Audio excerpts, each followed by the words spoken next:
Hi, everyone. This is Avery Peel, host of the Hope Matrix on Campus podcast. We are here to share the science, strategies, and stories for how to hope. I am the Community Hope Specialist at the Shine Hope Company, and Shine is the mnemonic for how we teach hope. So when we talk about hope, we talk about the stress skills, happiness habits, inspired actions, nourishing networks, and eliminating challenges, which are the thinking patterns that get in the way of our ability to hope. Hope is a skill. You can measure hope, you can teach hope, and you can start practicing skills to activate higher hope in your life today. And on this Hope Matrix on Campus podcast, we aim to bring in guests, experts in science, people with stories, and those that have strategies for activating hope in your life. Hi, everyone, and welcome to the Hope Matrix on Campus. I'm so excited to be back today. And today we're going to be talking with a first-generation student, Miss Jennifer. Thank you so much for being here today. Well, thanks so much for having me today. I'm super excited. Of course. And I'm going to let her introduce herself a little bit. We're super excited to have her here today, and hopefully by sharing her challenges with being a first-generation student, she can help a lot of others. So, Miss Jennifer, do you want to introduce yourself? Yes. Hi, I'm Jenny. I go by Jenny. I'm a first generation student at the University of California, Santa Barbara. I am majoring in psychological brain sciences with a minor in educational studies. And currently, I'm a fourth year. Wow, that's amazing. I bet that's a hard major.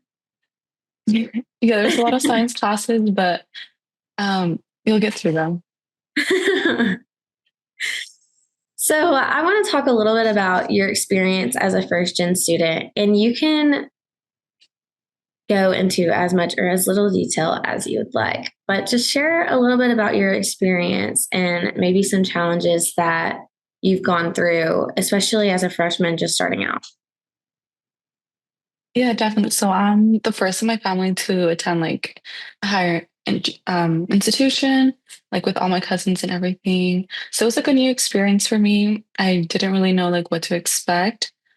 And my high school, we had EAOP, which was the program which also like supported me throughout like the process of applying and everything. But I was like really nervous. I was still like hesitant because back in my hometown, like high school, like college isn't something that you're like pushed to like go to, or it's not really seen as something like valuable.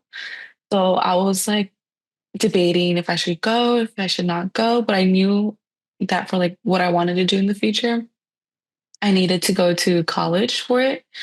And so it's just like a lot of like inner like debate and just trying to like figure out if what I'm doing is correct. Cause I like being a first generation student, like you also like rely so much on like others people's opinions. And then being like the oldest, like I was always like super like cautious and like always like worrying about what other people were thinking. And so it was just all in a debate and like trying to like continue if I wanted to come to like college. And like the process was new. When I first came, I was super excited but super nervous. I got like culture shock being here at UCSB, and I was taking I started taking like my science classes like my first quarter, and it was difficult at first because I wasn't used to like the intensity of like the science courses. And then like being here in college, like you're like by yourself, like it's all on you. Like you don't have like teachers like being on you for like not coming to class, or like attendance isn't required, and then like it's all on you. Like you create your own schedule. So I was, and then like there's a lot of feelings too. Like I was feeling like homesick. Because I was born and raised in Santa Maria, so it's only like an hour and a half away from here, but it's not like close to like be Yeah. commuting every day. So that's wasn't practical. And then I feel like the main challenge, like being a first generation student, like my first year, was like the loneliness I felt. like even like talking to my family about my college experiences, like they couldn't really understand what I was going through. And then like being here, like in the institution, like in classes, like it was hard to like create like my own like support group network and like just like grow like the connections and like seeing like the different like backgrounds of knowledge that I had coming into college in comparison to like my other peers and like they had like other resources that I didn't have. So it was just like the imbalances and like the knowledge coming into like the classes and like the competitiveness within the classes as well, especially in the science classes. Absolutely. Science classes are really, really hard. I'm very Mhm. impressed. Yeah, So, did you live in a dorm your freshman year or did you live at home? I lived in a dorm in a triples. Nice. hmm So, did you have roommates? I had two roommates, and we got along, because I know like roommate problem is like kind Yeah, of common in college. But overall, like we were good, which I was very thankful for. definitely. Was your family supportive of you going to college? Yes and no. Like they were supportive and like me coming to college, but the idea of like me being far was like new to them because like we're like in a little nest and Hmm. like I was like going off like college, so my parents were like worried, because it was a new experience. But slowly, like I would like explain everything to them and like try to get them to like get familiar with like the UC system, like the universities. Financial aid was like their major concern. And with financial aid during like my high school, like my senior year, I was like on top of like applying to like scholarships because I knew like financial aid wasn't going, I wasn't going to be able to rely on like my tuition being covered or Yeah. like getting my parents like financial support because um we have like a lower socioeconomic status. So I knew like I can't be asking like my parents for like their financial support for school. So I made sure to always like be on track of like scholarships, and I was great and thankful and grateful enough to be able to get a lot of the scholarships. Um, and that ties to like me getting burnt out super quick my senior year of high school, coming into college as well. And then my with the financial aid support, yeah, I was just doing a lot of scholarships, and then I was like living below my means, if that makes any sense, like during my first year. And then I'll be working like in like the winter break or summer. And thankfully now like I have like a stable job, so I can rely on that as well. But disclosing like financial information with my parents on like how much I was like paying out of pocket, that didn't that conversation didn't start until like my junior year of college. So to their understanding, I was not paying anything for school because I didn't want to add that stressor to them. And Yeah. then, so yeah, I didn't tell them how much I was paying for school. And thankfully, as of right now, I hope to graduate debt free. So I'm super like excited and ready. No, that's great. It's really a blessing to graduate with no student loans. hmm So I'm really glad that you got those scholarships. And it's really, really impressive that you got enough to cover your tuition. And I know that scholarships almost make college a little bit more stressful because you have hmm to keep up certain GPAs or hmm extracurriculars to keep those. So I understand how that could be another challenge on top of going into college without the background knowledge of college. Yes. But I'm very proud of you and I'm very Mhm. impressed and I'm excited for you. Are you going to graduate this year? Yes, thank you. And I'm going to graduate in June 2025. So that's pretty close because we're a quarter system. Okay, yeah, that's Hmm. amazing. You're so close to graduation. I know that. Hmm. Yes. It's just like the anticipation is like Hmm. no other. Yes. And it's important to like just be balanced within yourself, like balancing like your personal like well-being and also like your academics. Absolutely. So I want to start talking a little bit about the stress skills that you used to get through some of these challenges. And I know that you mentioned the loneliness and you mentioned like going into college not knowing as much as others and there was like almost an imbalance between you and some of your peers. So I want to talk about some of the stress skills that you used whenever you maybe felt sad or angry or frustrated. Mhm. Do you have any that you used like on a day-to-day basis or even weekly, like just whenever you started developing those feelings? Yes, for me, I like to take a lot of pauses, like the 90-second pause. I use that like constantly, especially like throughout the days, because I start overthinking and like I have like my to-do list of the day. So I like see what I have. Sometimes like I'm always like chasing time because everything's like back to back to back. So Yeah, for me, it's like super important to just like collect my thoughts and tell myself like it's gonna be okay. And then sometimes like I'll cry it out, which is like perfectly fine.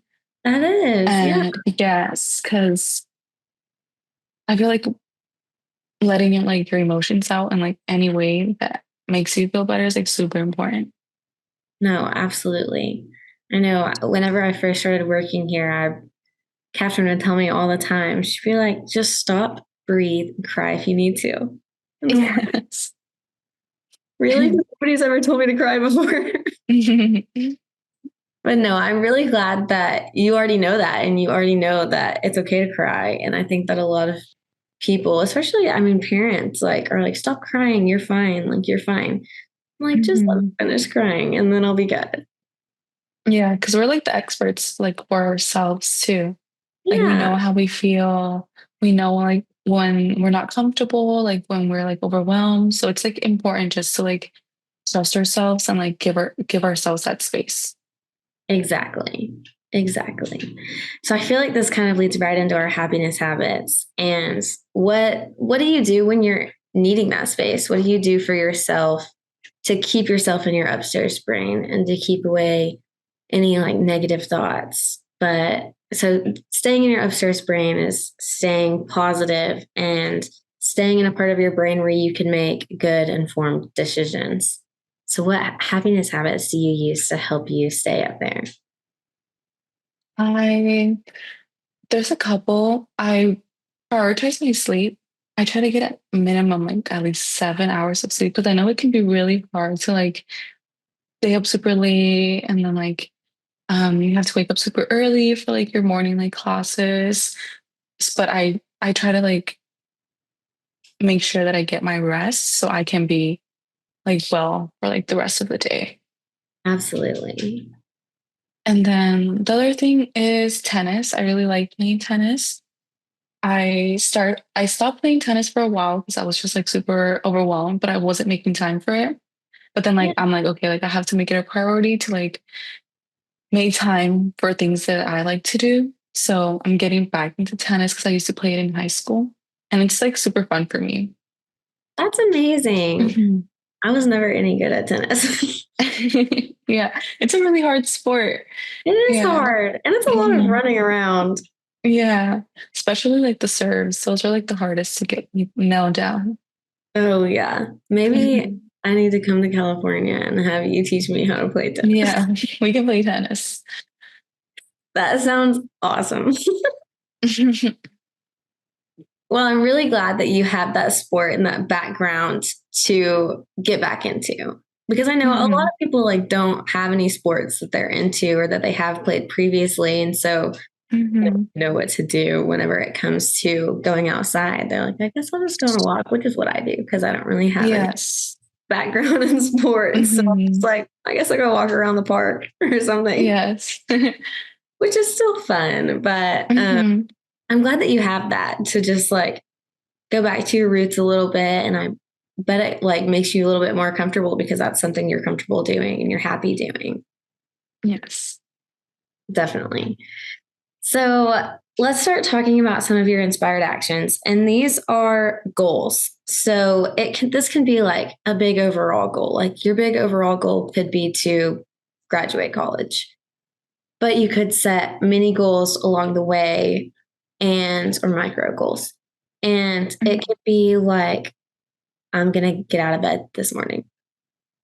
Or it can be like, I'm going to make an A on this test. Like anything Mm-hmm.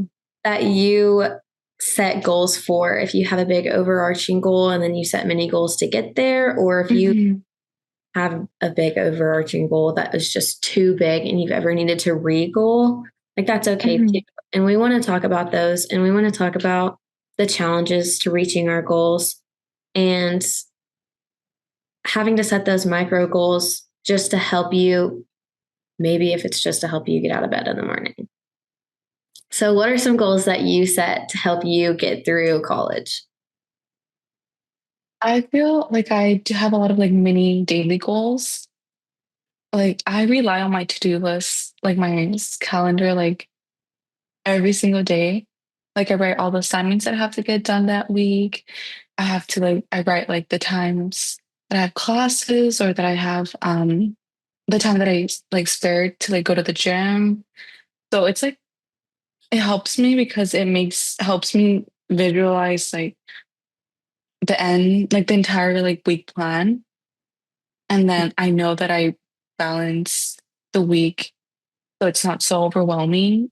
And I have like the weekends free, Yeah. focus on like studying instead of like focusing on work on completing assignments. And that has helped me like reduce like my stress. And then sometimes I look at my to-do list for the day and I'm like, okay, like it does get a little overwhelming because I'm like, okay, like I have so much to do, but it's also like super like rewarding, like being able to like cross it off for me. And like just doing that action, like crossing off things from my to-do list is also like super fun. Yes, I love doing that. I'm the Yeah. same way.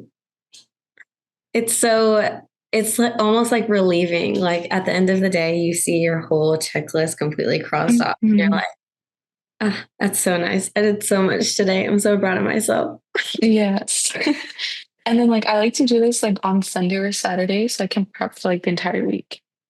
So I know like I'm on top of my stuff for that week and I'm not like falling behind. Mhm. That is actually really smart. I feel like I need to start doing that. Yeah. I bet that definitely helps picture ahead of time too, like what all you have to do that week. And it helps you just get some Mhm. more free time to go do some happiness habits. Mhm. So, did you have Yeah. any goals whenever you were applying for colleges, or did you only apply to UCSB? I coming into college, my I guess my main goal was to be in the medical field. But throughout like my experience being here, I slowly like realized like my actual like desire and want in life.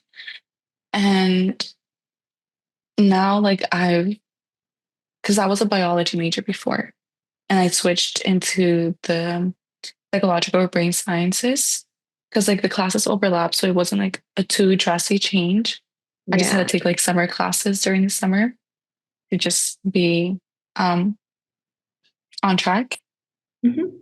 And and I feel like throughout like the classes, like my experiences, like my personal experiences, and like for my work, I feel like those have been like the like the pillars and like pushing like my actual wants in life. Because I was always like stigmatized from like a very young age that my value only came from like being in the medical field, you know? And my initial plan was to be in the medical field in the pediatrics realm because I love working with children and families. And I wanted to bring in like easier access to like healthcare for family and being like interpretation. Because I'm Yeah. like fluent in Spanish and I understand a little bit of Zapoteco. Um, Wow, that's amazing. yes, but then I realized that Like I didn't have like that drive to actually like go into medical field. Like I was just doing it to feel like full within myself and like validated from others. And Mm-hmm. then I realized that my like true like want was to like I it's like the same goal, like just work with families, but I want to like work more on like the administrative part of it instead of like the practical side. So it was a hard change for me to like put myself first because I was so used to putting others first, like my entire life. And I always cared for everyone else, but I didn't like listen to like myself. So when I finally did that change my junior year, I felt like a whole sense of like relief.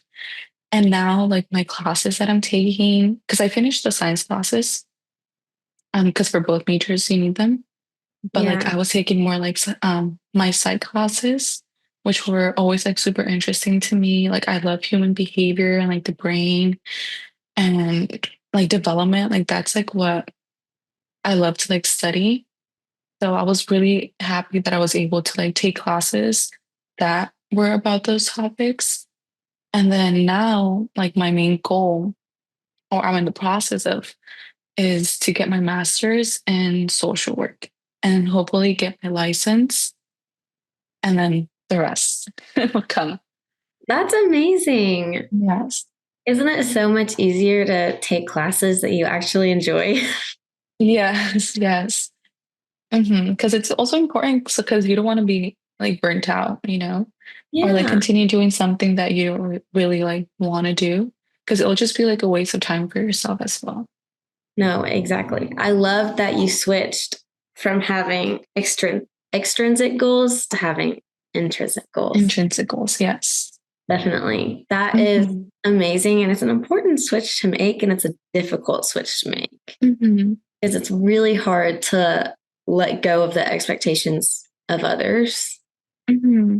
And so I'm really excited for you. I'm happy for you that you did that. And I really think that in the long run, it's going to make you feel so much better. Hmm. Yes, I'm super happy. And I'm always like whenever like my peers are like telling me about like their like how like they're like in a little like fixed box. And then like I tell them like it's okay, like things are gonna work out, but like don't like stay in that fixed box for too long because then everything's gonna get like squished and like Yeah. gray and you just don't know and then you just get lost. And then it's Yep. hard to like Move come out. forward. Hmm. Yeah. Oh, that's a really good example to put it in. I've never thought about that before. Hmm. So, speaking of peers, let's talk about your nursing network a little. And I know you kind of touched on feeling lonely your freshman year and starting Hmm. out college. And so, can you tell us a little bit about how you found your people, or when, or even if it could be like an advisor or somebody who helped you through your freshman year of college? I know you talked about how your family isn't too far away and you still talk to them Hmm. a lot about everything going on in college. And they're a part of your nursing network too. Yes. So tell me about anybody who is there to help you and to support you and talk you through it when you were going through a challenge in college. Yes. So other than like my family and like my boyfriend, like they all of them have been like super like supportive and like they've been my rock like through this entire like experience, and I'm like forever grateful to be able to have them as like a support system and being able to be like transparent with them as well and have like that connection with them to be able to tell them like, oh, like I just had like this minor inconvenience, or just like to be able to rant and like let my emotions out, and then for them to be like able to listen to me is like a blessing in itself. And I'm like forever grateful for like my family and my boyfriend. And then like for school, I have a I during my time when I was like super low and like debating if I should switch or if I should like push through because I only needed 2 more years. I met my college advisor in the College of Letters and Science here at UCSB, and she she like I don't want to say like saved me, but like she was like super like she was like I don't even know how to describe it because she literally like saved me. Like I like started crying to her because I just felt like like she like really understood what I was coming from, and like she like helped me like organize like my rest of my classes. Um, and she just didn't like, she wasn't just there to like give me like college advice, but also like life advice. And we would meet like every then and now, and then just like talk, catch up. So, and I go to her for everything. Like whenever I have like any questions about like classes, courses, summer, when I was taking summer classes, I didn't know anything about it because it was my first time. And she like walked me through the entire thing. And I feel like without her, I would be lost, like in knowing what classes to take and all that stuff. So I'm like really grateful for her. And then like Yeah. I'm like great professors here as well. Like I haven't had like any like bad experiences with any of the professors. Like everyone has been like super like they're like rooting for you. Like they're always like there to like help you. They're very transparent as well with like their own experiences, which has also like helped like mirror some of my own experiences. So Yeah. that's been also nice. That's amazing. I'm really glad that you found adults at your school who can kind of Mhm. help you and listen to you and mentor you in a way by sharing their own experiences. And I hope that that's what people can get from this podcast as well. I hope that Mhm. people can hear your experience and learn something from it, and or even just relate to it. Even if they don't learn anything, they can just be like, I'm glad I'm not alone in this. Yeah. And then I also have my puppy, and Oh, he's 3. His name is Alpha. And when I do go back home, like he's always like making me laugh. We always go on walks with him in the afternoons or in the mornings. And that's also like super relaxing for me. And I just like focus on like walking with him because all my family goes. So we all go on a walk. So we're all just like catching up. And then like he's just like running around, like walking. So that's like something I'm always looking forward to whenever I go back home. that's amazing. That sounds like Hmm. so much fun. What kind of a dog? Yeah. He's a border collie. He's a full border collie. And he has 2 colored eyes. He has a brown one and a baby blue.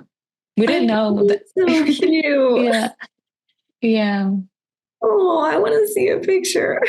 Yeah. Let me see if I have a picture of him. But I don't know if you can see this is him when he was a baby. Oh my goodness, he's so Yes. cute. And he's like trained, so he talks in we talk to him in Spanish. But this is him. Oh, he's precious. I Yeah, love him. he's so funny. Like he's so smart as well. He has a sense of humor. Like he's so stubborn. Like sometimes he acts like he doesn't like hear us or understands what we're telling him to do. But then Yeah. like he does. Like he does know. And like we And play with he's him. bilingual.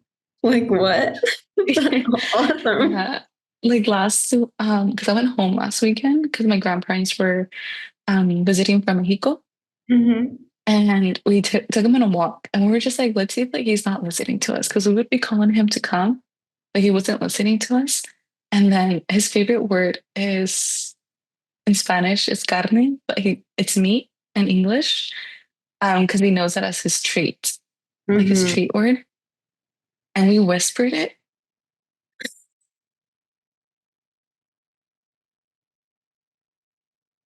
So we were all just like laughing because it was pretty funny. Aw, that is so Hmm. sweet. That's Yeah. so funny.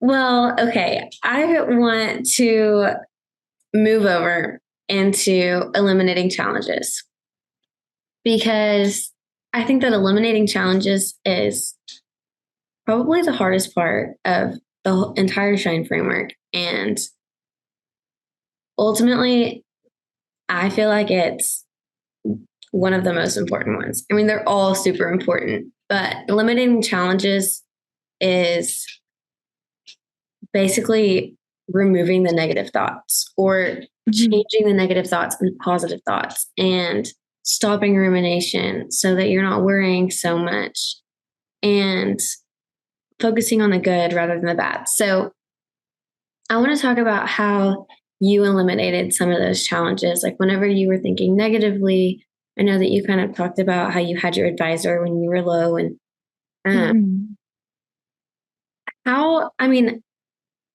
how did they help you eliminate those negative thoughts in your head? And how did you use that?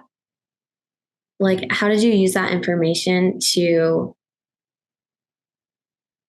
put it to use when you're on your own? Like, how do you deal with it by yourself too? Yes, I feel like one of like the my main challenges would be like trying to control what I can't control.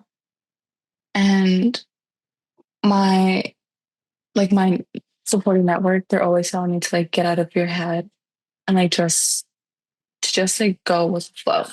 And I feel like that's been super hard for me. Even when I was like a child, like when I was like in elementary, like I was always like on top of like, I need to do this, I need to do this, like I have to do this by this time. And I've always been like chasing the time. So and like now I'm like more aware of how often I do it. So I catch myself and I pause and then I tell myself like it's okay. Like things happen for a reason. You'll get through it. Like there's no need to rush. And then I just like take it slowly. So I start to like control like my thoughts more. Mhm. Yeah. No, that's great. And I love that you already know how to eliminate those challenges. I love that you mentioned like you've been this way since you were a kid, which most people are. And Yeah. I wanted to control everything too. And whenever I got to Yeah. college, it was like I could not control anything anymore. And it Mhm. was hard. It was so Yes. hard, And then especially. even with like, oh, sorry. No, you're okay. I was Yeah. just gonna say, especially when you're with your family versus friends, like your family's a little Mhm. bit easier to be like get in arguments with or be like, oh, well, Mhm.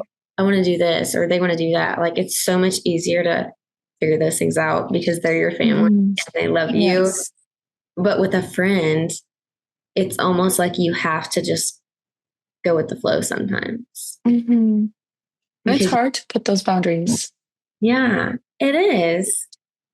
And I really think that it's important to learn like your boundaries in college, Mhm. but also to learn how to relinquish that control sometimes. Because Yes. I struggled a lot with that whenever I started making friends in college and Mhm.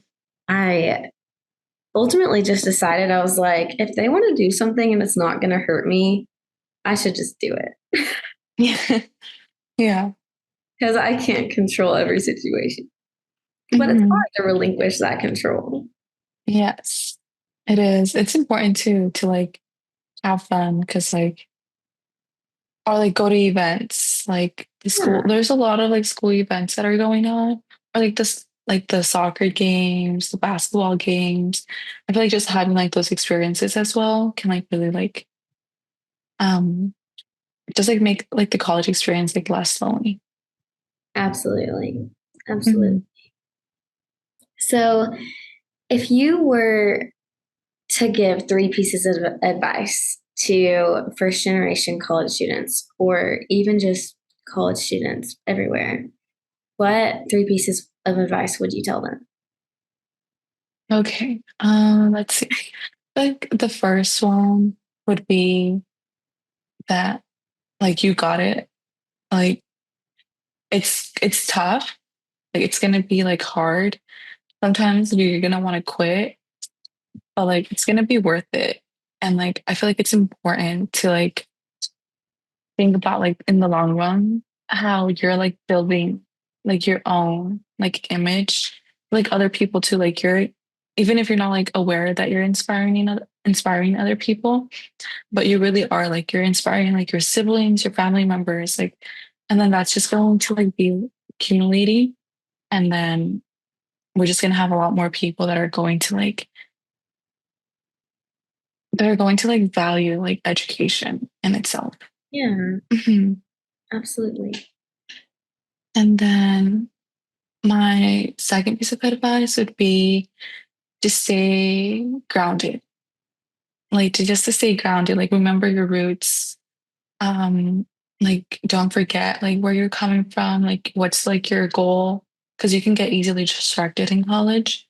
And I Mhm. just feel like if you're like grounded and you just remember like your morals as well, I think that Yes, can like carry you like throughout like the entire college, your entire college time. absolutely. Why do I feel like so many college students come to college and lose all of their morals? Yeah, like it's Like, important to like. stay true to yourself and stay true to Mhm, those. mhm. And then my third piece of advice would be, I feel like just to make time for yourself because it's really important and it's super easy to like get out and like overwhelmed, especially when you're like in a quarter system. It's like 10 weeks and then you're taking like 4 classes, with work on top, or like extracurricular activities. So Yeah. it's always like super busy, but I feel like making at least like an hour every other day or like to do something that you like, just so you're like not getting to the point where you're burnt out. Because then once you're there, like it's super hard to like get balanced again. Yeah, definitely. I love all of those, all of that advice. And I think all of it is really, really important. And I really hope that somebody listens to this and takes that and applies it to their life and uses it because it is so extremely important. Mhm.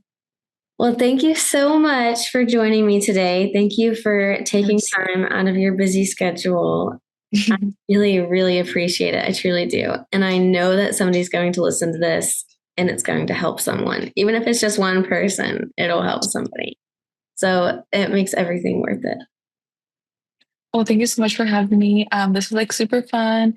And yeah, I just hope that people don't like lose hope within themselves because it's just important to also just to believe in yourself and that you can do it too. Absolutely, it is. Thank you guys so much for listening. Tune in next week for another episode of the Hope Matrix on campus.